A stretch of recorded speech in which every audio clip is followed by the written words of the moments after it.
Hey guys, so sorry this is late. Just had loads on and couldn't get there on time, but the video is out, so that's something.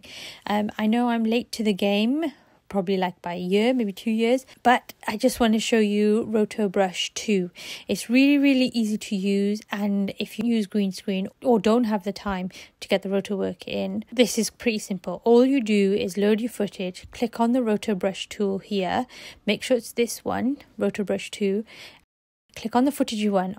On the left hand side in properties, you'll see Rotobrush 2 where you can finesse the effect, but right now just leave it as default.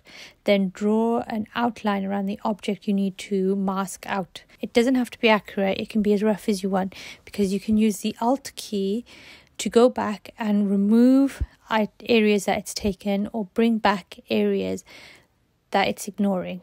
And once you do that, move forward a few frames to see it's working, and then press this freeze button here and leave After Effects to do its job. Once it's done, click out of this second window and move back into the composition, and bam, you can see it's worked instantly. This will save you hours and hours and hours of time. Let me just put a video clip in, and there you go.